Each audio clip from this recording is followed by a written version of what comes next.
video surveillance systems determining operational outcomes. A bit about me.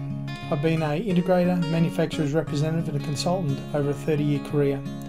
I've acted as a state chairman and director of the Australian Security Industry Association. I've also been recognised as a fellow of the association. I've been delivering stakeholder training to local government for over 10 years and creating courseware as well as delivering specialised industry training for RTOs and industry for over a decade and a half. I've been conducting executive briefings at National Security Conference and Exhibition on CCTV design and integration for the past 4 years, and of late providing briefings on IEC 62676, which have now been adopted as the Australian standard for video surveillance.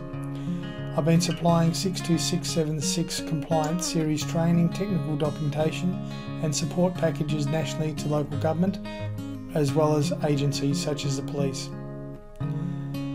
So the new standards, they represent a paradigm shift in the way we treat CCTV design and implementation. The Australian Standard 62676:2020, which was adopted on the 24th of April of this year, look at the whole system process, not just the camera and recorder. They take into account all aspects of functionality, including justification. The definition of a video surveillance system per the new standard is a video surveillance system is a combination of image capture devices, lighting, interconnections, image handling devices, etc., which are selected and installed to meet the customer's specified surveillance requirements.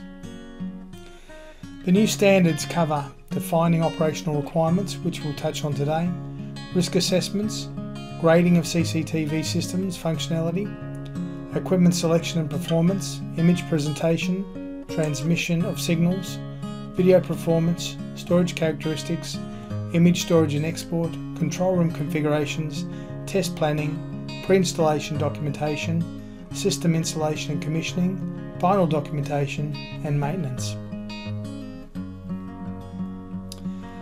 So, we need to develop a functional outcome scope.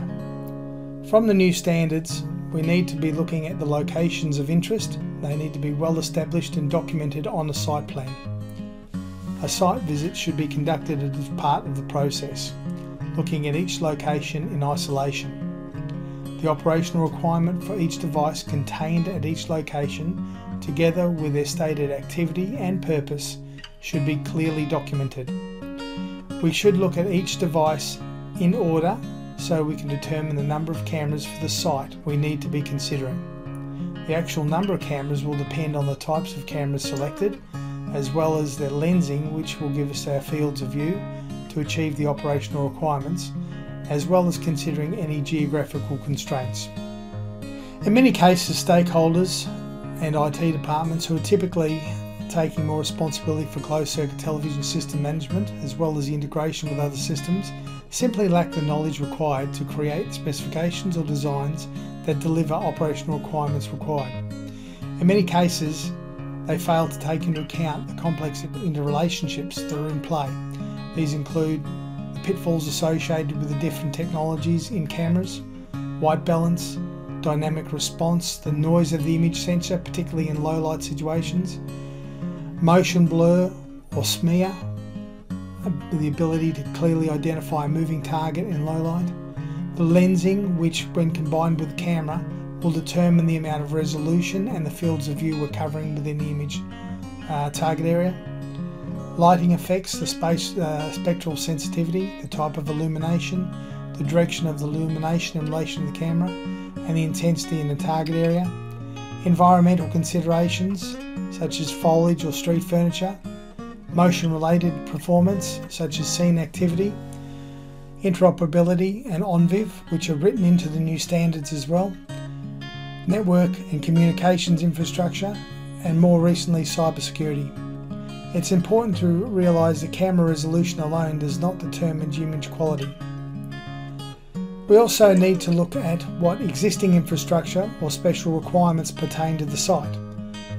Why, if there is existing infrastructure, why was it put there? Why was it installed? And are the requirements still valid?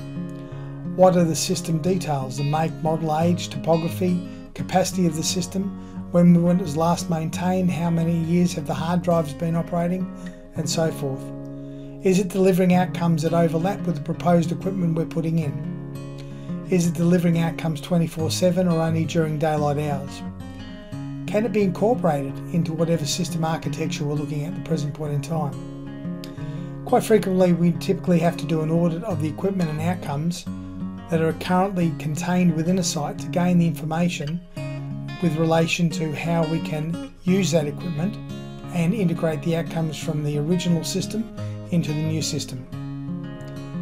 If you look at the imaging on the right hand side at the top there, you'll see a car park. The actual site view from the cameras is showing a heap of sky and the car park is very low. By simply changing the style of camera and readdressing where the camera is looking, you'll get a much better outcome. So what we're tending to find is a lot of cameras have been installed and there hasn't been any correlation between what they're trying to cover and what their outcomes actually are. We also need to look at any special requirements we might have. Lighting, special application cameras such as automatic number plate recognition or facial recognition, etc.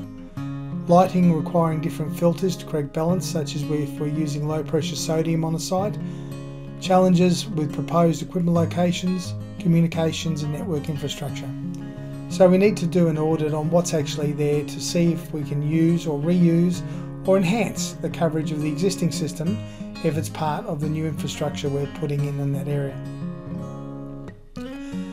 In relation to resolution, the new standards require the lens and camera combination to be selected such that the measured visual resolution or field of view and low light performance are capable of filling the relevant requirements as defined by the operational requirements or the functional outcomes.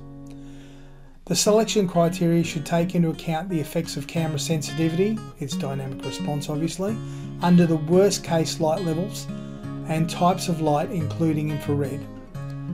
The focal length of the lens in relation to the size of the imaging sensor in the camera should be such that it ensures the required fields of view deliver the correct resolutions in the defined target areas and produce the necessary detail for that location.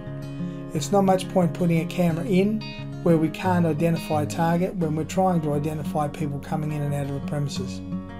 The resolution of the camera view shall be determined from the purpose of the camera as defined in the operational requirement. The camera must be able to achieve the required resolution without the use of digital zoom or optic distortion. In the bottom of the image there on the left hand side, you'll notice a resolution based on 61 pixels per metre. The one on the right hand side is based on 303 pixels per metre. What has typically been omitted in the past is people look at the imaging through daylight hours. Unfortunately, cameras operate differently at day than they do at night. An example there is a daytime image and nighttime image of both cameras. So when we're trying to work out the actual resolutions that we have on target, we try and base it on the degraded nighttime image rather than the daytime image. Australian standards don't really clearly define this.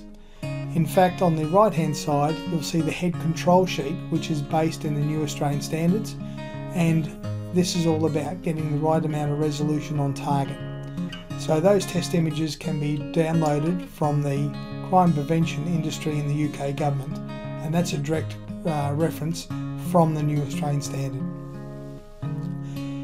In relation to how the standards treat resolution, it still bases resolution around the old PAL resolution. So where we had the old AS4806 based around PAL resolution, the new Australian standards try to apply the different resolutions in a similar fashion, but they actually break down the percentage of screen height for each resolution depending on the type of monitor you're using. So for instance, if we wanted to be able to identify a target using a 1080p monitor, we'd want our target to take 40% of the monitor height.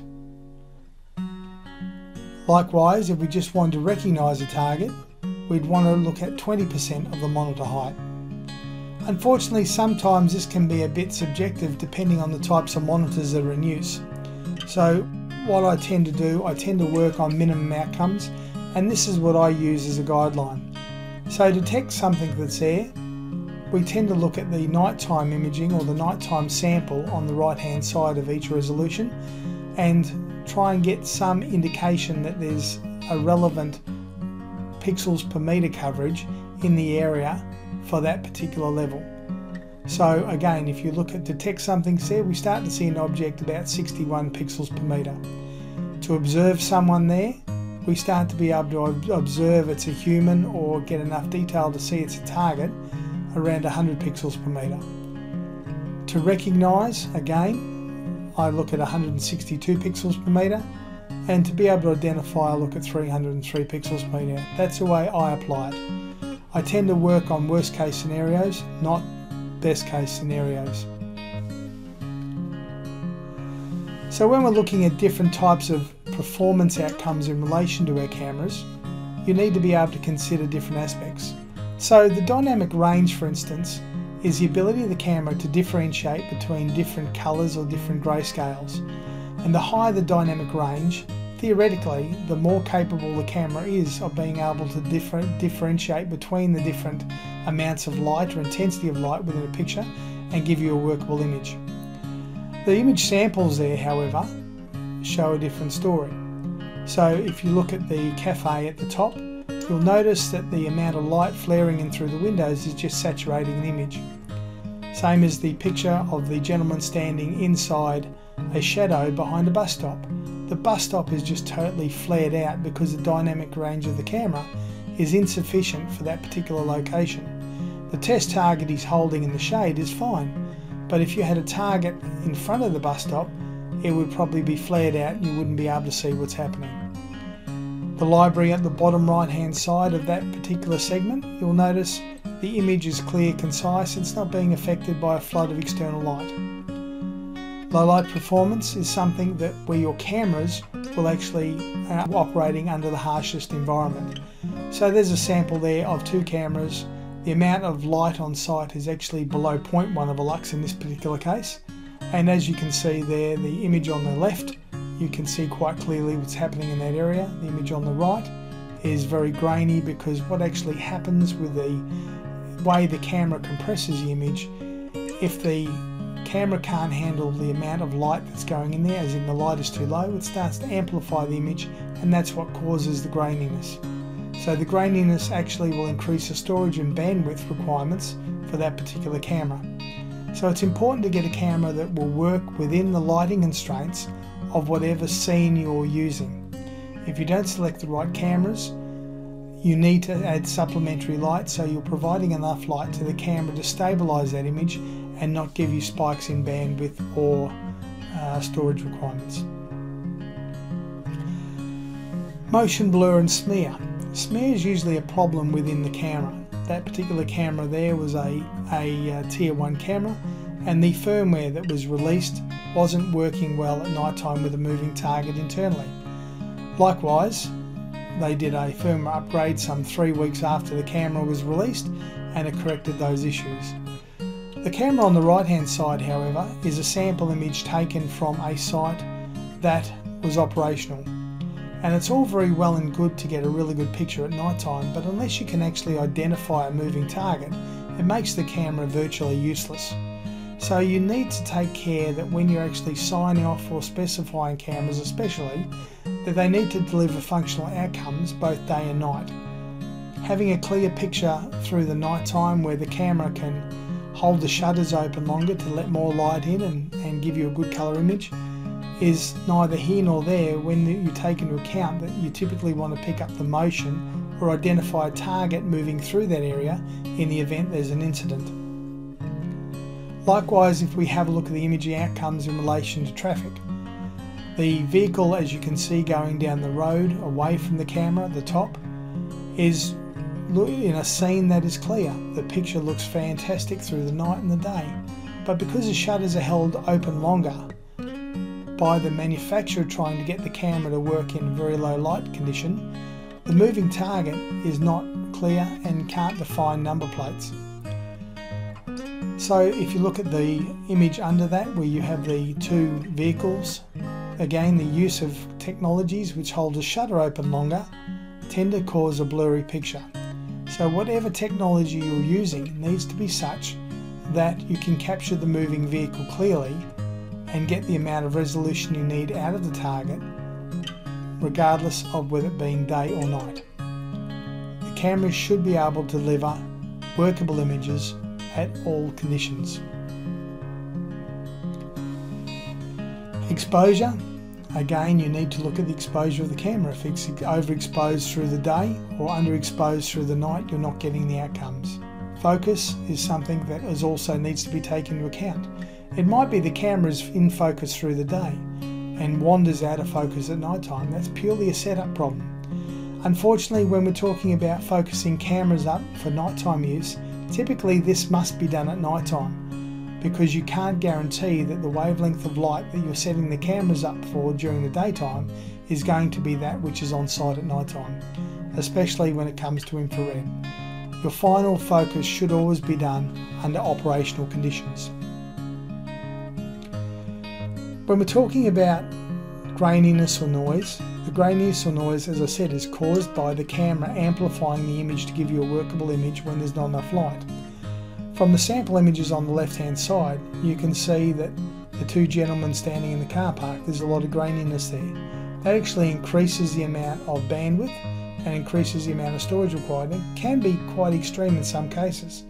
Some cameras, for instance, under testing conditions, may use 2000% more storage at night time than through the daytime because of the lighting and the graininess. The car park, as you can see there's two sample images. You're trying to cover too much with one camera, but unfortunately the graininess transposes across both the lit and unlit parts of the picture. The images on the right hand side are taken using a starlight camera, which has been optimized for low light performance. Again, depending on the camera you're using, you still need to make sure that the cameras will deliver the outcomes without graininess at night time, but also have the ability to deliver workable images. And if you're trying to get identification or recognition level coverage, you need to be able to identify that with a moving target at night time, not just a static image. So that's why these things have to be set up and tested at night time and signed off against the worst environment. In relation to infrared as well as optical, please understand there's a difference out there at the moment. A lot of people are touting the thermal cameras. You can't ID from a thermal image. You don't physically have the optical resolutions to be able to identify a target. So there's three different images on the screen there. You've got a combination between infrared and thermal at the top, white light and thermal at the bottom, and as you can see the thermal images are pretty much the same for both sides of things. The white light is optimum, and where you don't have enough light you can go to infrared, which will supplement that as well. The key is still resolution. You need the pixels on target and the right amount of light to be able to get the correct amount of resolution to be able to identify and get the required outcomes. Again, you need to be aware that not all cameras are sensitive to the type of lighting that you may be using, and you should test them as such. When we're placing cameras at entry and exit points, ideally you should place a camera no more than 15 degrees above the horizontal plane of the target. This allows the camera to come in at a shallow enough angle to look under a hat or something like that. If you place a camera on a roof looking down on top of a door or on top of a window, someone comes in, all you're going to get is the top of their head. So make sure when you're placing your cameras, particularly at entryways, that you take advantage of moving the camera back from the entryway and coming in on the entryway at a specific angle to allow you to be able to resolve what's physically happening. And this also comes into play with the dynamics of the camera to make sure that you can cater for the brightness outside and you're not flaring or blinding the camera from being able to pick up a target as if it's coming through the door. Camera placement. When you are placing cameras, make sure you're achieving the optimum view so it shan't be compromised by doing an easier installation. So when setting up your camera's field of view, it's important to consider other environmental factors or scene-specific content, for example foliage. Make sure that you take into account not only the foliage as it is now, but be aware that it's going to grow into the future. The image at the top shows a crossing, When the trees were placed there, they were only small, and as such now they've now grown to a point that the camera looking in that area is useless. Illumination or sunlight or reflections. Again, depending on the time of day, the time of year, the position of the sun moves, and so you might get reflections or glare coming into your camera which wouldn't typically be there. So you need to take into account the different scenes, the different seasons, and the placement of the cameras with the angles to the sun and to any light that may be coming in to blind it. Likewise, if you are positioning cameras and you've got floodlights or lights shining into the camera, you're impeding the camera's vision to be able to try and identify past that light. Streets, furniture and signage. If you are putting cameras along streets, for instance, you've got to be aware that you can't see past street signage and so forth, so you might need to relocate the cameras to give you a better angle. And don't forget taking into account scene activity. If you've got cameras located looking at particular doorways or looking at particular areas and there's a lot of activity in an area, you might find that your view is actually blocked. So you need to make sure that you're putting sufficient cameras in, maybe from a couple of different angles, to provide an uninhibited image of the area of interest you're trying to cover. Australian standards actually indicate where person identification is the main purpose of the camera should be mounted around head height. Cameras mounted significantly above head height may not be able to provide a full view of the person's face. This falls in line with the previous slide, but just remember that the camera can be mounted back from the target, either off-centered at the side or facing the target. The idea is that you're getting a proper view of the person's face that's not going to be inhibited by a hat or a cap. Correct positioning of the cameras. The last thing you want to do is set cameras up so they're looking at the sky or lights or so forth. Having wasted real estate within your camera's view is doing nothing but detract from your outcomes at the end of the day. So when you're setting cameras up, be it fixed or PTZ cameras, make sure the presets for the cameras are set up in such a way that they're not going to be looking at the sky, they're not going to be looking at ceilings down a hallway. Remember, the target is typically about 2 meters tall, so no matter how far you look, if your target's 2 meters tall at the other end of the hallway, the camera should cut off about that level as well. So that way you're not only saving the camera looking at areas it's not supposed to be looking at, but you're also helping the dynamics of the camera, so it won't be looking at lights on the ceiling or street lights or the sun coming up or going down and so forth. Again, alignment. If you are putting cameras in, try and put the cameras in so they're actually straight, not angled or so forth. And when you're positioning cameras, make sure your mounting height is such that you're getting a decent outcome from them. It's not much point putting cameras on the roof because it's easier to put them up there if you're not able to identify what's actually happening from your defined outcomes. The key is defining your outcomes before you start. So knowing what your required or your operational requirements are for each location is absolutely critical. So when you're defining the operational outcomes, an example for instance is there, you need to define the outcomes per camera. So you'll typically look at the site, the location, what the target is, the mounting height of the camera, the target width within the target area. Okay, so if you're looking at a doorway, it might be a couple of meters wide. If you're looking at a road, it might be 4 meters wide. It comes down to whatever your required outcomes are. How far away from the target is the camera going to be mounted? Are you going to need illumination on target? Is there existing illumination already there? What angle is the illumination coming in relation to the camera? How much of an offset is there? You may have to put supplementary illumination in to provide the right amount of light from the right angle for the camera to be able to give you a workable outcome. What required outcome is involved with a particular camera? Is there a special requirement, such as the vehicle? If you're doing number plate capture, it might be required to go 120 kilometers an hour. And if you are doing licensed number plate capture, draw a mud map on the scene showing the road, showing the offset, showing where you're putting the pole. That'll help you work out your lensing and give you effective coverage. It'll also help you determine your correct lighting constraints in relation to your infrared lighting to go with the licensed number plate capture camera. The camera profile is going to be full body, PTZ, so forth. Do you require connectivity to be via solar with wireless? Are you going to run fibre and power?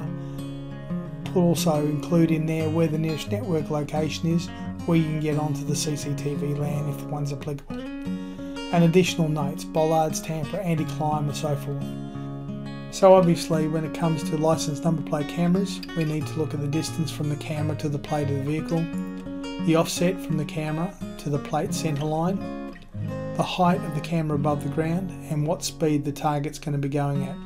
We then have to work out the angles to make sure we've got the correct coverage and illumination in those areas to facilitate successful outcomes. Other things we may want to take into account: recording and storage requirements. On the right hand side there is a suggested frame rate chart which has been extrapolated from the new standards. There's a more complete list within the new standards, or you might have local regulations in relation to outcomes that the police want to see. So when we're talking about recording and storage, obviously we want to look at continuous as well as motion. So continuous frame rates is when there's no motion, it gives you an overview of what's happening in the site.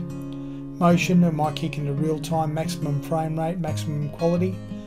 Image retention time, image fault tolerance, are you going to cater for your system allowing for a hard drive failure without losing information, or are you quite happy if you lose a hard disk to lose a recording? Amount of concurrent users on the system, are the cameras going to be viewed from more than one location, such as external locations? The number of monitors the cameras are going to be displayed on, are they going to use a monitor wall, or is it just going to come off workstations? Are you going to be using site maps within the installation so you can easily identify where the cameras are? And if you are accessing cameras from external locations, are you going to be using secured networks to be able to do that? So there's a lot that comes into play when we're talking about the CCTV system and the outcomes. Now we also take into account CCTV grading. So this is the first time the standards have actually picked up that, and this is based on the functionality of the video surveillance system. So it talks into taking into account common interconnections, storage, archiving and backup, alarm related information, system logs, backup and restoral of system data, repetitive fail notifications, image handling, device power supply unit monitoring, image buffer holding times, essential function device failure times, monitoring of interconnections, tamper detection, authorization code requirements, time synchronization, data authenticity, copy and export authentication, data labeling, and prevention against data manipulation. The grading of the system doesn't determine the quality of the images captured by the system. As such, your required outcomes have to take into account the image quality and how you're going to be displaying those images. So elements such as image quality, screen occupation and similar are specified separately under the application notes, AS NZS 62676 Part 4, but they need to clearly be defined in all your operational environments. So by clearly defining each of the camera's outcomes, you do that quite effectively. Now within the grading of the separate grades, and this document was taken from the British Security Industry Association, who also have adopted the international standard, and as you can see there it lists grades 1 to 4 and where the functions actually fit in under the relevant grade for the relevant function. So there's 18 different aspects of that, and the client, or you need to go through that with the client to determine their requirements, video surveillance system, to make sure that those are met, and that will also determine your grade.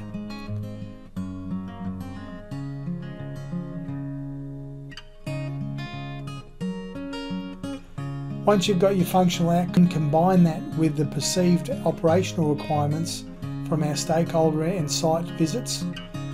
We now have the methodology to be able to take that information and apply a threat, vulnerability and risk assessment. This does two things. It allows us to be able to justify the cost in relation to the risk mitigation, but also ensure that the equipment and the configuration that we're proposing is suitable for the perceived requirement. ISO 31000 describes the principles for carrying out the risk assessment. However, it's general. It's recommended that persons completing these assessments have a demonstrated high level of expertise in conducting security-based risk assessments. That concludes what we wanted to go through today. As such, if you have any questions, we're happy to handle that now for you. Okay, we've got a couple of questions come up. Is there any way to shortcut the process in relation to determining the functional outcomes for a project or job and still guarantee outcomes? Unfortunately not. You've physically got to go through the individual requirements of each site, each location, what the outcomes are for the camera, both day and night, and taking into account obviously any motion within the area.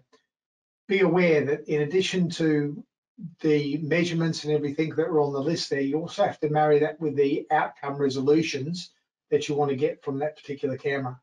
So the combination of all three will actually end up specifying what image or what set and what outcomes you actually require.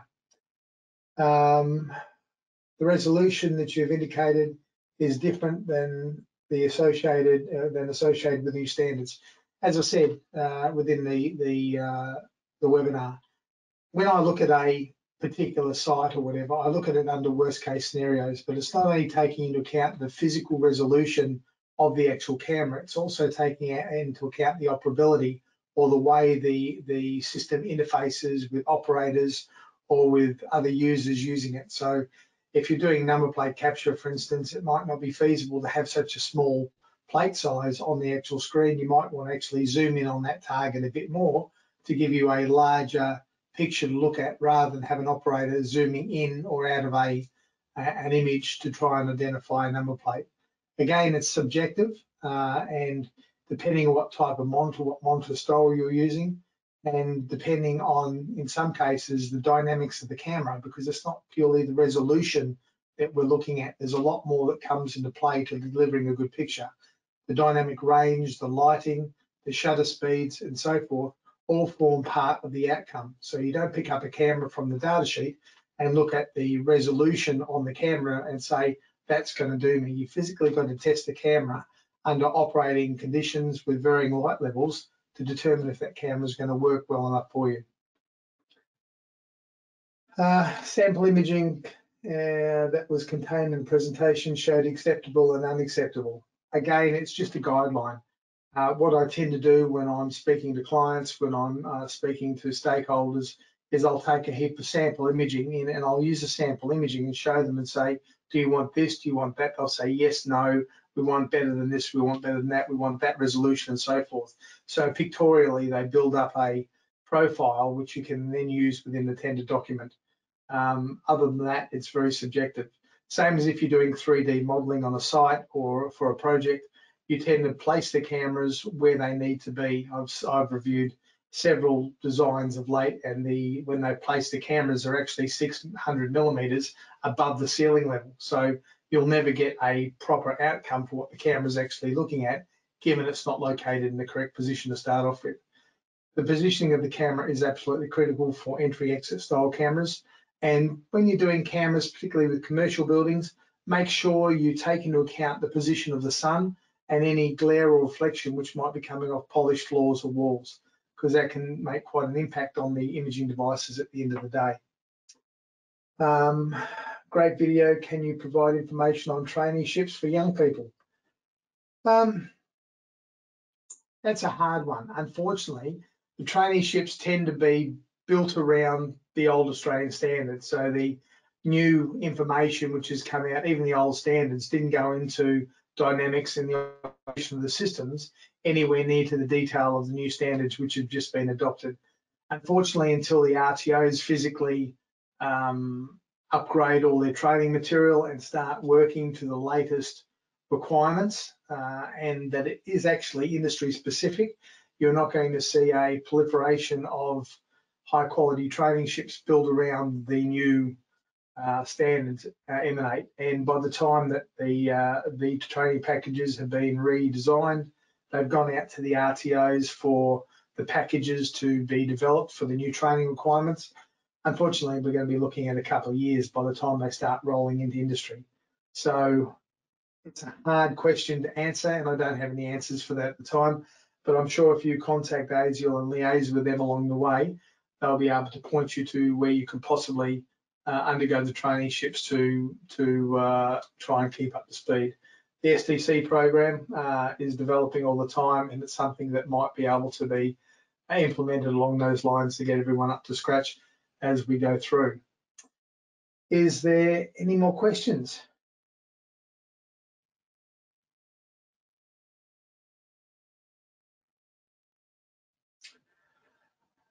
If anyone has any queries or they want to speak to me separately, I'm more than happy to field any further questions.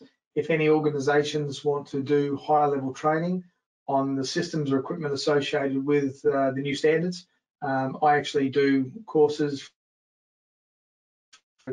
I'm quite happy to talk to you about coming over and doing training for your staff within your own areas and having a look at any particular requirements you may require.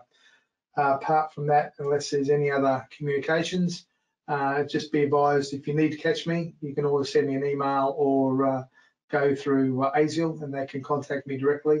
And if you want to see anything in particular that we can present on a webinar, again, if you speak to Anna, she'll be able to contact me and we can look at putting something together. We're in the process of doing a couple of webinars based around the new standards for access control, which came out last year.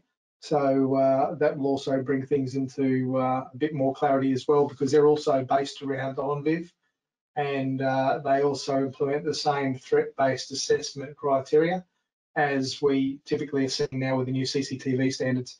So it is a changing ballpark within the industry. Unfortunately, the training will not keep up with the technology.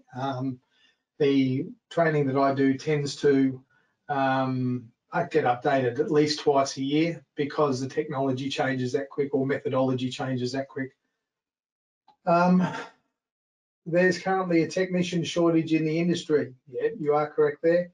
Is there anything ASIAL can do to provide or assist with that? Again, it's a matter of attracting the right people to the industry. Unfortunately, what's happening nationally is there is only 2 states that require some technical training for people to get a license, and that's only the initial license, not ongoing continual professional development. And the other states, there is no training requirements as such. So until the industry as a whole implements more training, more professionalism, I think we might be struggling as a whole to get good quality or attract good quality, high grade technicians to the industry. There is a national shortage of the guys that know what they're doing, and it comes down to spending the time and learning a trade at the end of the day. There's no shortcuts, unfortunately, and it takes a lot of time to learn all the relevant systems and the associated technologies as they come out. It's a continual learning process, and I'd encourage you all to, whether you be sales, consulting, or installing, to spend the time, play around with the equipment. Don't just pick a piece of a camera up, stick it on a wall and expect it to work. There's so much more involved into setting up a camera than just putting it on the wall. You see a lot of times the cameras installed that look great through the day, nighttime comes around and the pictures look absolutely abysmal. And that's in many cases because they haven't been configured properly. So I'd encourage all of you to have a play around with the equipment themselves, get to know it, and once you become more familiar with it, it'll make life a lot easier for you. At that point in time, if there's no more questions, I'd like to thank you for your attendance. If you do have any more queries, please don't hesitate to contact me through ASIAL. Where I can, I'll help.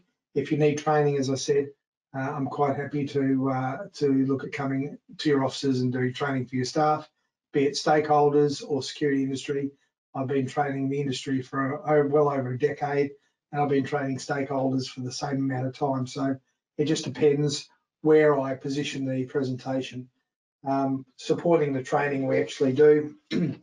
We actually have full manuals that we provide, and these are like 300 pages full color, and it goes through a whole heap of stuff, and it's written in the form of a reference manual that once you've trained up or been trained up, you can be a champion for the company, and that way you've got something to refer back to. So again, I'd like to thank you for your attendance, and if you have any questions moving forward, please don't hesitate to contact me or contact ASIAL, and they can send the queries through. Thank you very much.